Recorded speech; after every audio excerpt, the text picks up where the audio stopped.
बिस्मिल्लाहिर्रहमानिर्रहीम। अस्सलाम वालेकुम नाजरीन, welcome to the series of vlogs जो हम कर रहे हैं सुप्रीम कोर्ट हमला केस 1997। और पिछले पार्ट में आपको बताया था कि सूरत हाल यहाँ तक पहुँची थी कि सज्जाद अली शाह ये कहते हैं कि जी उन्होंने जब ख़त लिखा फेडरल लॉ सेक्रेटरी को कि सुप्रीम कोर्ट में जजेस की तादाद को पूरा किया जाए, जो कि 17 हैं, लेकिन 12 जज साहिबान बैठे काम करें सुप्रीम कोर्ट ऑफ पाकिस्तान में और 5 सीट्स खाली हैं, जिसकी वजह से सुप्रीम कोर्ट फुली फंक्शनल नहीं है। तो वो कहते हैं कि 20 अगस्त 1997 को मैंने ख़त लिखा फेडरल लॉ सेक्रेटरी को, जो कि साकिब निसार साहब थे उस टाइम पे, मियां नवाज शरीफ साहब के।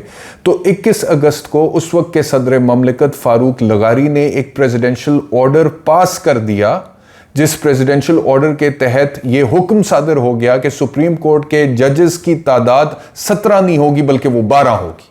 यानी कि जो उस वक्त की स्ट्रेंथ थी सुप्रीम कोर्ट ऑफ पाकिस्तान की, 12 जजेस बैठे हुए हैं सुप्रीम कोर्ट ऑफ पाकिस्तान में, तो उन्होंने कहा कि ये 12 ही टोटल स्ट्रेंथ है, 5 और जरूरत ही नहीं है। तो ये जो हुक्म आया प्रेसिडेंशियल ऑर्डर, सज्जाद अली शाह ये कहते हैं कि मेरी जब प्रेसिडेंट से मुलाकात हुई तो मैंने उनको कहा कि सर ये गलत है, ये इंटरप्रिटेशन दुरुस्त नहीं है। और उसके बाद ये कहते हैं कोर्ट में चैलेंज भी हो गई, और जब कोर्ट में चैलेंज हुई तो उस वक्त के प्राइम मिनिस्टर नवाज शरीफ के प्रेस सेक्रेटरी थे सदीकुल फारूक।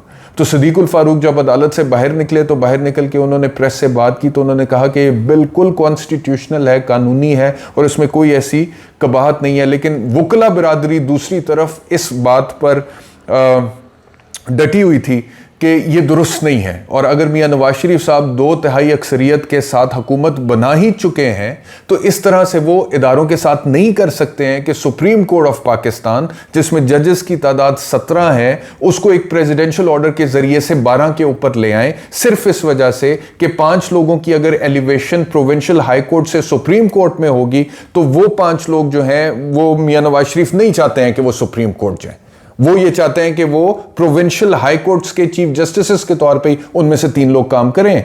और वो इस वजह से उन्होंने कहा है कि जी वो ना जाएं, एलिवेट ना हो सुप्रीम कोर्ट ऑफ पाकिस्तान में, लिहाजा आप पूरे इदारे की जो टोटल स्ट्रेंथ 17 थी उसको आप 12 कर दें। तो ये मुनासिब नहीं है, ये वकला बिरादरी उस टाइम पे कह रही थी। और फिर जब ये बहस चली थी कोर्ट में और ये केस जब चल रहा था, इसकी हेयरिंग हो रही थी, तो बाकायदा तौर पे वहां पे ये आर्गूमेंट दिया गया था कि जब फॉल ऑफ ढाका यानी कि सकूते ढाका हुआ था ना, आप देखें कि आज पाकिस्तान की आबादी 22 करोड़ है, बांग्लादेश की भी कोई 22-25 करोड़ के करीब उनकी आबादी है, 25-26 करोड़ के करीब।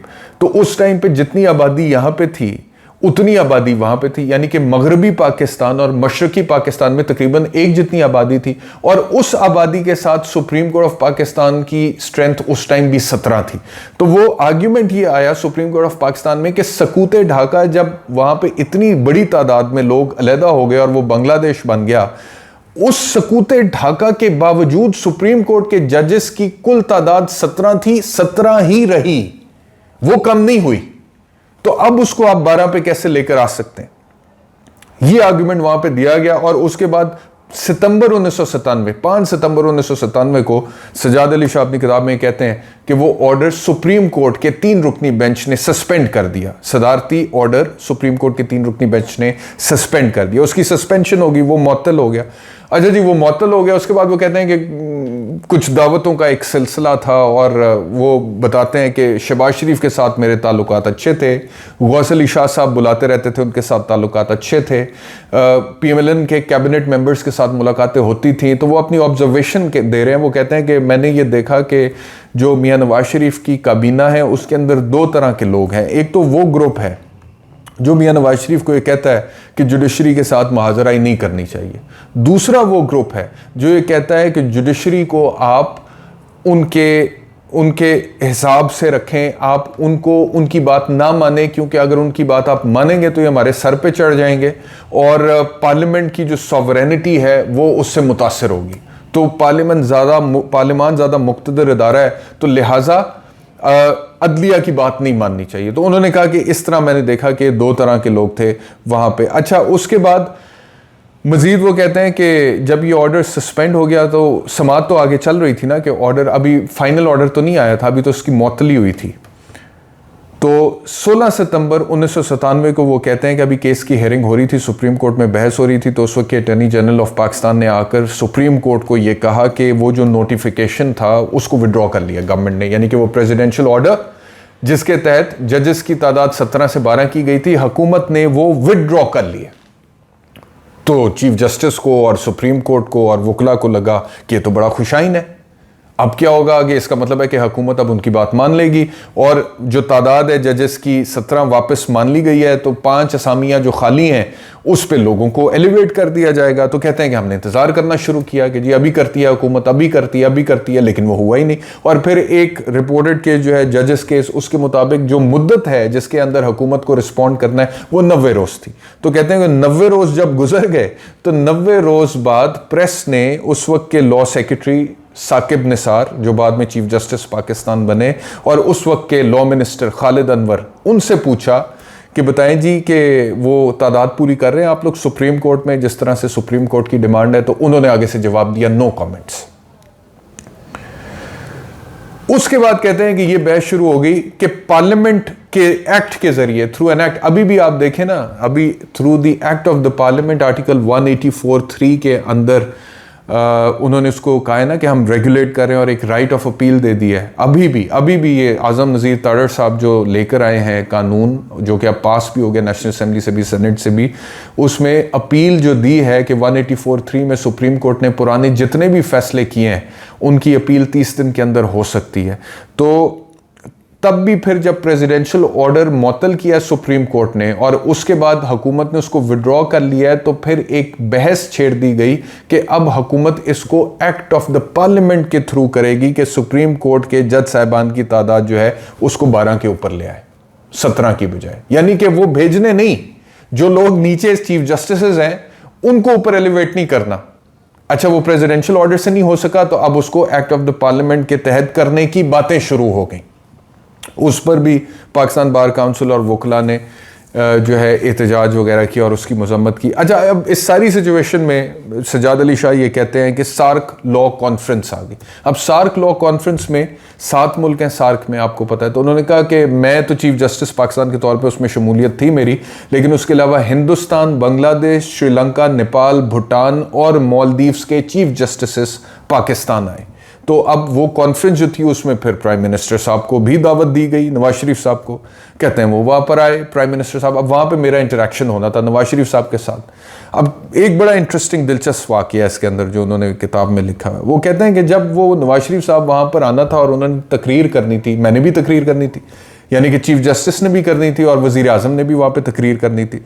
तो वो कहते हैं कि एक हुकूमत के अफसर ने आकर ये पूछा कि चीफ जस्टिस साहब ने जो तकरीर करनी है क्या उसका ड्राफ्ट मिल सकता है। वो इसलिए पूछ रहे थे कि वो ड्राफ्ट अगर मिल जाए तो उस तकरीर में पता लग जाए कि चीफ जस्टिस साहब ने क्या तकरीर करनी है, और फिर उस तकरीर के मुताबिक वजीर आज़म नवाज शरीफ की तकरीर लिख दी जाए और फिर नवाज शरीफ साहब वो तकरीर कर दें।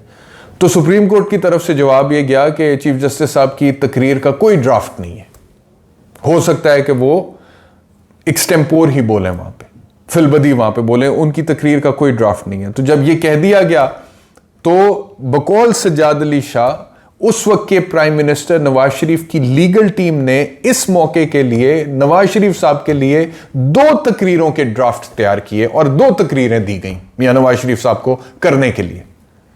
पहली तो वो कि अगर चीफ जस्टिस सज्जाद अली शाह अपनी तकरीर में रूल ऑफ लॉ का या गवर्नमेंट के अदम ताउन का जिक्र करें और कहें कि जी सुप्रीम कोर्ट में जजेस की स्ट्रेंथ को पूरा नहीं किया जा रहा, तो उस सूरत में मियां नवाज शरीफ ने क्या तकरीर करनी है।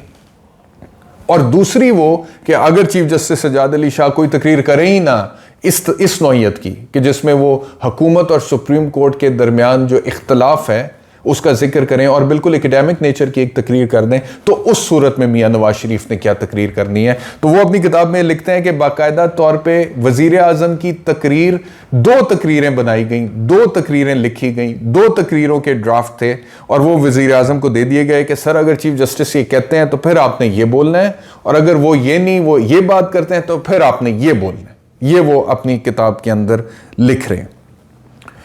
तो ये कहते हैं कि जब वो जो भी वहां पे तकरीर हुई उससे इंटरनेशनल लेवल का एक वो इवेंट था और उसमें तासुर यही गया कि जो गवर्नमेंट है और जो सुप्रीम कोर्ट है पाकिस्तान की, उसके माबैन आपस में इख्तलाफात हैं। वो फिर कहते हैं कि गौस अली शाह साहब जो हैं उन्होंने मेरी एक मीटिंग अरेंज की मियां नवाज शरीफ साहब के साथ अगले दिन।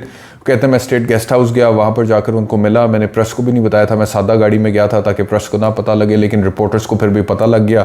मैं उधर गया, मियाँ साहब से वहाँ पे मुलाकात हुई, बड़े अच्छे माहौल में गुफ्तगू हुई। तो मैंने फिर मियाँ साहब को अपनी सारी पोजीशन क्लियर करने की कोशिश की। मैंने उन्हें कहा कि मियाँ साहब मेरे कोई मजमूम मकासद नहीं है। मैंने उन्हें कहा कि मियाँ साहब ये लोग आपके कानों में मेरे खिलाफ जहर उगलते हैं। मैंने उन्हें कहा कि मियाँ साहब मैं सिर्फ इस वजह से ये बातें कर रहा हूँ कि सुप्रीम कोर्ट में 5 जजों की तादाद को पूरा कर लें या इंसदाद दहशतगर्दी की अदालतों के क़याम के हवाले से जो मेरा टेक है वो सिर्फ इस वजह से है क्योंकि प्योरली वो मेरा लीगल थॉट है, कानूनी तौर पे मैं उन बातों को दुरुस्त समझता हूं। तो आपकी मेहरबानी आप ये करें। और लोग आपको गलत मेरे खिलाफ जो है वो गाइड कर रहे हैं, आपके कान भर रहे हैं, और ऐसी कोई बात नहीं है। मैं आपकी हुकूमत के लिए कोई खतरा नहीं हूं। ये सारी बातें सजाद अली शाह अपनी किताब में लिख रहे हैं कि मैंने वजीर आजम से की स्टेट गेस्ट हाउस में जो मीटिंग हुई थी। मैंने उन्हें कहा कि मेरे कोई मकासद नहीं, मैं आपके लिए कोई खतरा नहीं। तो कहते हैं कि मियां नवाज शरीफ का मूड जो है उस वक्त अच्छा था और वो उन्होंने मेरी सारी बातें सुनी। और जब मैंने उन्हें बताया कि जी मैंने तो ये प्रपोजल दिया था, इसमें तो कोई कबाहत नहीं है, ये तो प्योरली लीगल बात है, तो मियाँ साहब ने आगे से बड़ी हैरानगी का इजहार किया, अच्छा मुझे तो इन बातों का पता ही नहीं था।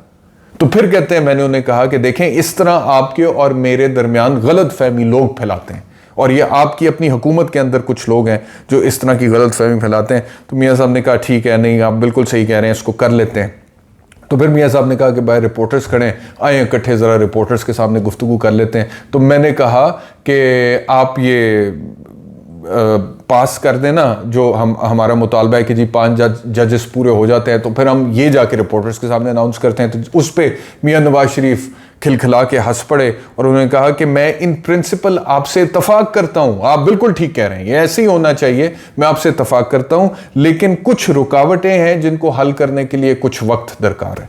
तो ये बात करके उसके बाद बाहर चले गए और रिपोर्टर्स के सामने जाके गुफ्तगू जो भी करनी थी प्राइम मिनिस्टर ने और चीफ जस्टिस ने वो उस वक्त की। तो ये अभी तक जो है वो यहाँ तक सिचुएशन आपको मैंने बताई है कि उस वक्त के चीफ जस्टिस और उस वक्त के प्राइम मिनिस्टर के दरमियान किस माहौल में किस तरह की गुफ्तगू हुई और क्या गुफ्तगू हुई और उसकी नौयत क्या थी, और वो जो इख्तिलाफ सुप्रीम कोर्ट ऑफ पाकिस्तान का उस वक्त की हुकूमत के साथ इस हद तक हुआ कि इवेंचुअली फिर सुप्रीम कोर्ट पर ही हमला हो गया, और उस हमले में चीफ जस्टिस का जो कमरा अदालत है उसके अंदर कारकुनान घुस गए और वहाँ पर तोड़ फोड़ हुई और वहाँ पर नारेबाजी हुई और वहाँ पर गालियाँ दी गई और वहाँ पर और बहुत सारी चीज़ें, कुछ इल्ज़ामात बाद में लगे कि ये नहीं होना चाहिए था जो हुआ सब कुछ। तो वो मामला यहाँ तक पहुँचा कैसे, उसकी सारी डिटेल मैं आपके साथ शेयर कर रहा हूँ। Justice Sajjad Ali Shah, chief justice retired Sajjad Ali Shah की किताब में जो कुछ उन्होंने लिखा है उसका हवाला और उसका रेफरेंस देके बाकी गुफ्तगू इंशाल्लाह अगले व्लॉग में करें।